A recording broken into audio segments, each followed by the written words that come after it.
Functional endoscopic sinus surgery. What is functional endoscopic sinus surgery, FES? Developed in the 1950s, the nasal telescope has greatly changed the evaluation and treatment of rhinosinusitis. This instrument, which provides a view of the structures in the nose and sinuses, is used both in the operating room and in the office. During initial office visits, the otorhinolaryngologist, ENT physician, will use the telescope for diagnosis.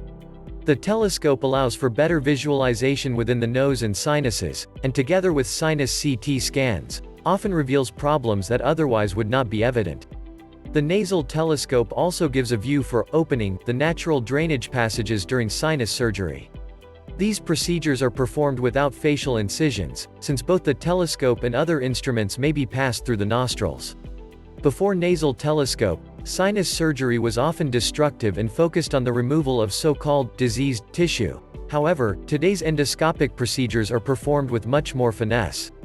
These techniques generally eliminate the need for traditional external incisions, although in rare instances, the telescope may be used through an external incision. Another important feature is that functional endoscopic sinus surgery focuses on treating the underlying cause of the problem. The ethmoid areas are usually opened. This then allows for visualization of the maxillary, frontal, and sphenoid sinuses. The sinuses can then be viewed directly, and diseased or obstructive tissue removed as necessary. There is often less removal of normal tissue, and thus healing is quicker and outcomes are better. Recovery after the surgery is often faster than anticipated. The surgery is most commonly performed on an outpatient basis, or with a 23-hour hospital stay, and the patient may return to near normal activity in 1 to 2 weeks. When is functional endoscopic sinus surgery indicated? Functional endoscopic sinus surgery is generally reserved for those patients with chronic rhinosinusitis, inflammation of the mucosal tissues of the nose and sinuses, that persists despite aggressive medical treatment, typically antibiotics, oral steroids, topical nasal sprays, mucus-thinning drugs, and/or anti-allergy treatments. It should be remembered that many conditions can cause nasal and sinus symptoms. Therefore, the diagnosis of chronic rhinosinusitis must be confirmed through a detailed evaluation, including nasal endoscopy and CT scans. Most patients with chronic rhinosinusitis will not require sinus surgery, since antibiotics and other medications will often provide symptom relief. Because bacterial infection is felt to be one of the most important factors in chronic rhinosinusitis, initial treatment includes long courses of oral antibiotics. Other medications that reduce inflammation, mostly steroids, and reduce mucus viscosity, guaifenesin, are also used. When these treatments do not provide meaningful improvement, or the symptoms return after treatment is stopped, then sinus surgery is considered. On occasion, functional endoscopic sinus surgery may be required for the drainage of mucocele, a blocked sinus that is filled with mucus and slowly expanding. Mucoceles typically produce no symptoms until they are quite large and compressing the eye or brain. Thus, early drainage is required to prevent this complication. How am I evaluated for functional endoscopic sinus surgery? The decision to proceed with sinus surgery is a complex one that requires careful consideration of many factors. This process begins with a careful initial evaluation, including a detailed history and physical examination as well as nasal endoscopy. Previous CT scans, if available, are helpful, and previous treatment records are also reviewed. The initial step for chronic rhinosinusitis treatment is medical therapy. If previous treatment has been inadequate, then complete medical treatment will be started so that the need for surgery may be eliminated. If medical treatment is unsuccessful, then it is appropriate to consider sinus surgery. Your physician will discuss this procedure in detail with you. After your consent is obtained, preoperative testing will be completed and the surgery will be scheduled. How do I prepare for surgery? All patients need to have a relatively recent CT scan before surgery. In some instances, CT scans performed at other institutions may need to be repeated at the Cleveland Clinic Foundation. Depending on your overall health, routine preoperative testing may include blood work, EKG, and CXR. Additional testing may also be necessary. If testing is performed at another institution, results will need to be sent to the Cleveland Clinic for inclusion in your medical record. Typically, you will have a preoperative visit shortly before your planned surgery. Pre-operative studies may be scheduled for this day. In some cases, your physician will prescribe medications for you to take before your surgery. Please start these treatments as directed. If you have asthma, please continue to take all of your asthma medications, even if your asthma seems under good control. Of course, please continue to take all of your other medications, unless you are directed not to do so. Also remember, do not take aspirin or salicylate containing analgesics for at least 10 to 14 days prior to surgery. Aspirin increases bleeding. Do not take non-steroidal anti-inflammatory drugs, ibuprofen, naproxen, Advil, Motrin, Aleve, and others, for at least 5 days prior to surgery. These drugs will also increase bleeding. Stop vitamin E supplements as well as herbal remedies, since these are associated with an increased risk of bleeding. Do not smoke for at least 3 weeks prior to surgery. Smoking increases the risks of anesthesia, and it may increase the risk of failure of the sinus surgery. Do not eat or drink anything after midnight before surgery. If you are taking medications, ask during your pre-surgical evaluation if these can be taken on the morning of surgery. Finally, it is important to schedule your post-operative visits before surgery. These visits are an important part of the surgical plan. What will happen during surgery? The surgery is typically not uncomfortable and should not be an unpleasant experience. Most sinus surgery procedures are performed under general anesthesia. If local anesthesia with intravenous sedation is an option, your surgeon will discuss this with you. The surgery will only begin after the anesthesiologist administers the anesthetic drugs. Your surgeon will proceed as discussed in the office.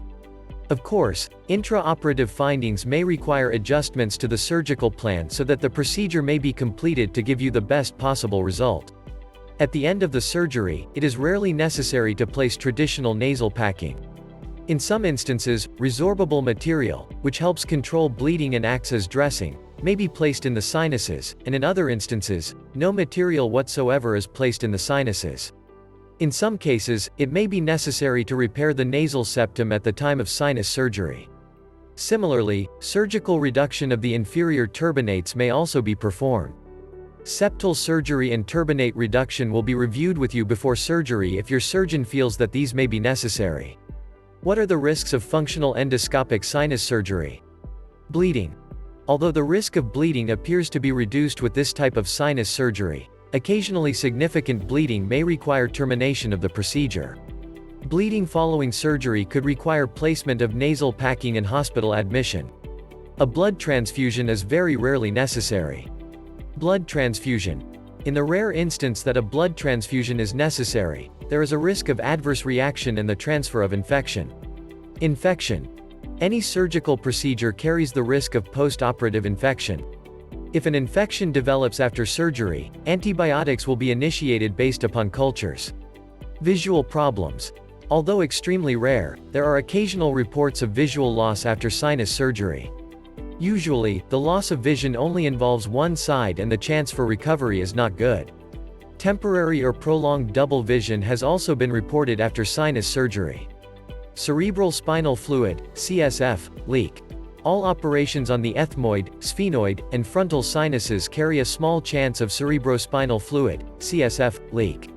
CSF is the fluid that surrounds the brain, and if the barrier that separates the sinuses from the brain space is disrupted, due to disease or due to surgical manipulation, CSF may leak into the nose. If this rare complication occurs, it creates a potential pathway for infection that can spread from the nose and sinuses to the brain. Today most sinonasal CSF leaks are repaired using the nasal telescopes. If a CSF leak were to occur, additional hospitalization and possibly surgery may be required. Decreased sense of smell. Permanent loss or decrease in the sense of smell can occur following nasal and sinus surgery. However, in patients who report decreased sense of smell before surgery, the sense of smell will often improve. Anesthesia risks. General anesthesia is associated with occasional but possibly serious risks.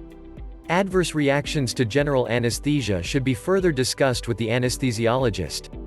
Other risks. Tearing of the eye can occasionally result from sinus surgery or sinus inflammation and may be persistent. You may experience numbness or discomfort in the upper front teeth for a period of time. Swelling, bruising, or temporary numbness of the lip may occur, as well as swelling or bruising around the eye. Subtle changes in the sound of your voice are common. Septoplasty risks. If septoplasty, surgical correction of a deviated septum, is performed, you could experience numbness of the front teeth, bleeding, infection, and/or septal perforation. A septal perforation, which is simply a hole through the septum, may cause nasal obstruction, crusting and bleeding. In some instances, surgical repair of a septal perforation will be necessary. Since the cartilage in the septum has a memory, it may shift post-operatively and result in a renewed deviation.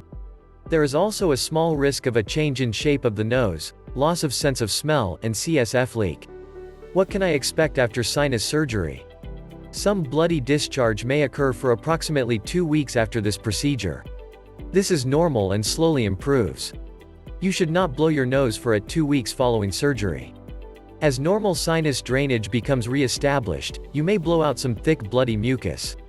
This is also normal. After surgery, you will receive detailed instructions for your post-op care. The details may vary, but in most instances, these measures include nasal irrigations, oral antibiotics, and pain medicine. This video segment illustrates the healthy middle meatus after sinus surgery. In addition, routine post-operative office visits are necessary. During these visits, the surgical cavity is cleaned and inspected. Early scar tissue may be removed, and the medical treatment strategy will be adjusted. Although complications from the manipulations performed during the post-operative visits are very rare, the theoretical risks are the same as the surgery itself. Consent for surgery includes consent for post-operative care, since the surgery and post-operative care are so closely related. Will functional endoscopic sinus surgery cure my sinus problems? It is possible that the disease may not be cured by the operation, or that disease may recur at a later time. If this should happen, subsequent surgical therapy may be required. It should be realized that medical therapy is usually continued after surgery, especially if allergy or polyps play a role. This medical treatment minimizes the risk of recurrence. Overall, the majority of patients report significant improvement with the combination of surgery and continued medical management. We will certainly work with you to attain this goal after surgery.